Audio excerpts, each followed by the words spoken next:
ये लो भैया, पूरे 12 किलो गेहूं है, अच्छे से पीस देना। हाँ ठीक है, शाम को आकर ले जाना।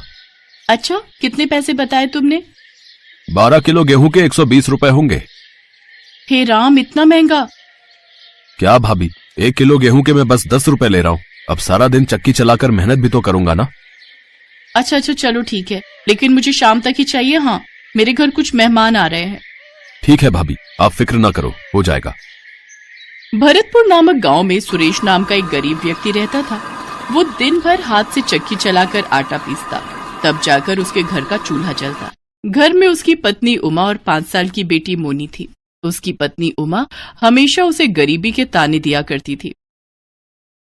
बस सारी जिंदगी चक्की चलाते रहना, और कुछ काम तो तुम्हें आता ही नहीं।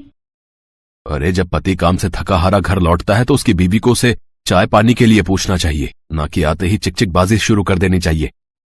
आए बड़े जैसे कि कोई अंबानी हो ना, जो नोटों की गड्डी लाकर मुझे दे रहे हो। 3 दिन से चावल खाने का मन है मेरा, लेकिन पति आटा चक्की चलाने वाला क्या मिला, मानो चावल से तो रिश्ता ही छूट गया मेरा। बाबा ये लो पानी। ला मेरी बिटिया, जुग जुग जियो। सुरेश के घर ये रोज का काम था। उसकी पत्नी हमेशा पैसों के लिए उसको ताने देती। एक दिन सुरेश बड़ी मेहनत से आटा पीस रहा होता है कि तभी एक तेज आंधी तूफान आता है और उसका सारा आटा अपने साथ हवा में उड़ाकर ले जाता है। ए आंधी, रुक रुक रुक रुक जरा, तुझे तो मैं बताता हूँ। सुरेश उस आंधी के बवंडर के पीछे पीछे दौड़ने लगा। कुछ देर बाद वो बवंडर एक पर्वत पर आकर रुक गया। ए आंधी, मेरा आटा मुझे लौटा दे। मैं अपने ग्राहकों को क्या जवाब दूंगा? मुझ गरीब को क्यों परेशान कर रही है? तभी उस आंधी में से एक औरत का चेहरा नजर आने लगा, लेकिन आटा तो सारा उड़ गया। मुझे नहीं पता, तू कुछ भी कर, लेकिन वो आटा तू मुझे जल्द से जल्द लौटा दे। वो आटा तो मैं तुम्हें अब नहीं लौटा सकती, लेकिन मेरे पास तुम्हें देने के लिए कुछ है।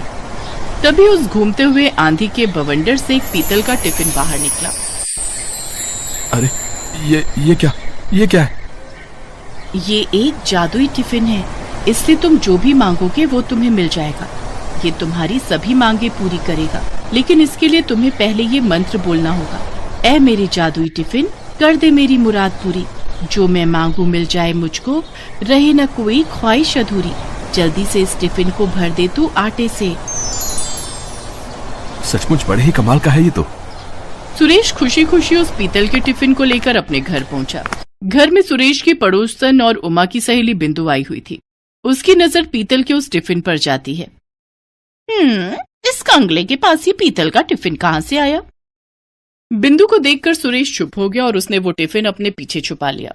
टिफिन को छुपाते हुए देख बिंदु को उस पर शक हुआ और वो बहाना बनाकर वहां से जाने लगी। अच्छा मैं चलती हूँ, बहुत देर हो गई है, मेरे वो भी काम से आ गए होंगे। लेकिन बिंदु बाहर जाकर खिड़की से सारी बातें सुनने लगती है। क्या है, क्यों घोड़े पे सवार हो रहे हो? मैं तुम्हें अभी एक चमत्कार दिखाता हूँ। सुरेश उस आटे को एक बर्तन में निकालकर उसे खाली करता है और खाली टिफिन को हाथ में लेकर मंत्र पढ़ने लगता है। ऐ मेरे जादुई टिफिन, कर दे मेरी मुराद पूरी। जो मैं मांगू मिल जाए मुझको, रहे ना कोई ख्वाहिश अधूरी। जल्दी से इस टिफिन को भर दे तू आटे से। तभी उस टिफिन में और आटा आ जाता है। बाप रे, ये जादू कहाँ से सीखा है रे आप? सुरेश उमा को सारी बात बताता है। वाह जी वाह, अब तो हमारे दिन ही बदल जाएंगे। हाँ, आटा भी आ जाएगा और चक्की चलाकर मेहनत भी नहीं करनी पड़ेगी। अगले दिन जब सुरेश किसी काम से बाहर गया था और उमा मोनी को लेने स्कूल गई थी, तो बिंदु चुपके से उनके घर गई और वो जादुई टिफिन उसने चुरा लिए और वहां हूबहू वैसा ही पीतल का टिफिन रख दिया।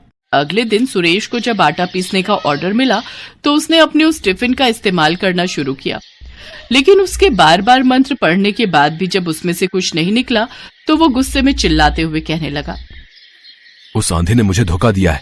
उसने सिर्फ एक ही दिन का जादू मुझे दिया था। वो गुस्से में आंधी के पास पहुंच जाता है। ए आंधी, तूने मुझे धोखा दिया। लेकिन मैंने तो तुम्हें कोई धोखा नहीं दिया।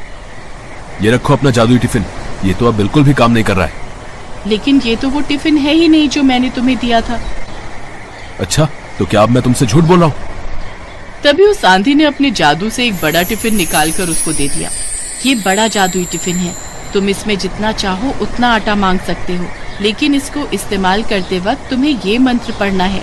ऐ मेरे बड़े जादुई टिफिन, कर दे मेरी मुराद पूरी, जो मैं मांगू मिल जाए मुझको, रहे न कोई ख्वाहिश अधूरी, जल्दी से इस बड़े टिफिन को भर दे तू आटे से।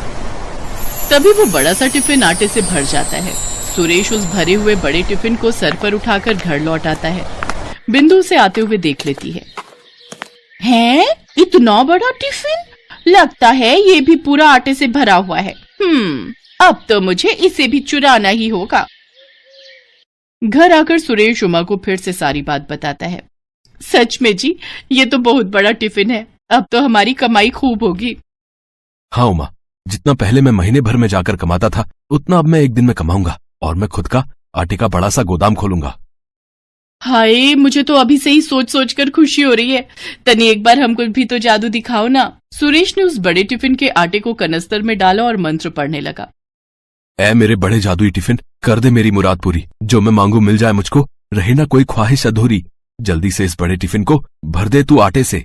तभी वो बड़ा टिफिन आटे से पूरा भर जाता है और एक बार फिर बिंदु खिड़की से झांक कर ये सब देख लेती है। हाय रे, मर जावा, इतना सारा आटा जी। चलो इसे अभी लाला को बेच आते हैं और इससे जो पैसे मिलेंगे उससे हम चावल और मुर्गी खरीद कर लाते हैं। मेरा बड़ा मन कर रहा है रसेदार मुर्गी और भात खाने का।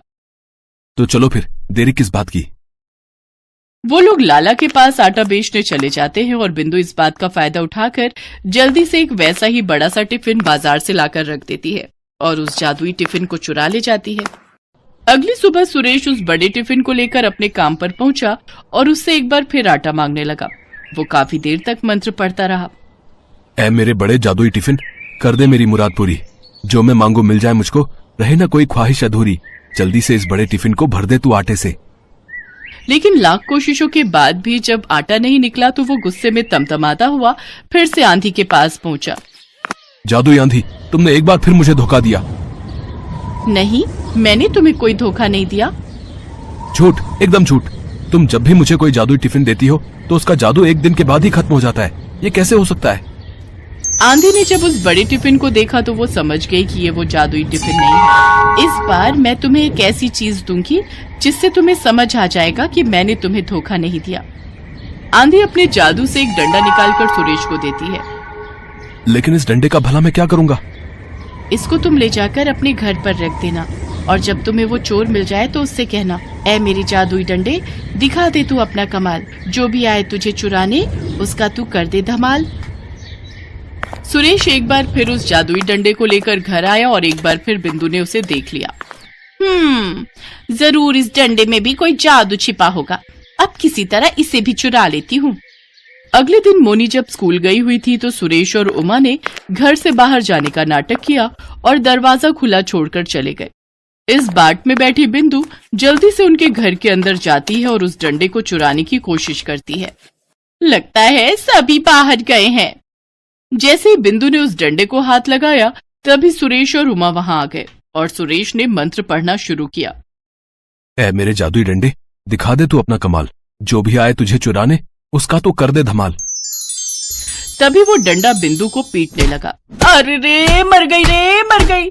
हाय दया, कोई मुझे बचा लो। हा, आई बड़ी सहेली होकर अपनी सहेली के घर चोरी करती है। हाँ, जल्दी से हमें हमारे जादुई टिफिन लौटा दो, नहीं तो इस डंडे की पिटाई से आज तुम यहीं मर जाओगी। हाँ, अभी लाती हूँ। जब तक बिंदु ने सुरेश को उसकी अमानत नहीं लौटाई तब तक उस डंडे ने उसकी पिटाई जारी रखी। बिंदु दौड़कर अपने घर गई और वो दोनों जादुई टिफिन लाकर सुरेश को दे दिए। अब रुक जाओ जादुई डंडे। अब आज के बाद हमारी कोई चीज चुराई ना तो याद रखना। हाय, इतनी मार खाने के बाद तो मैं तुम्हारी क्या, किसी की भी कोई चीज नहीं चुराऊंगी। इतना कहकर बिंदु वहां से 9-2-11 हो गई। अब बड़े और छोटे जादुई टिफिन की मदद से सुरेश आटा निकालकर बेचता रहा। आज के बाद उसे चक्की चलाने की जरूरत ही नहीं पड़ी।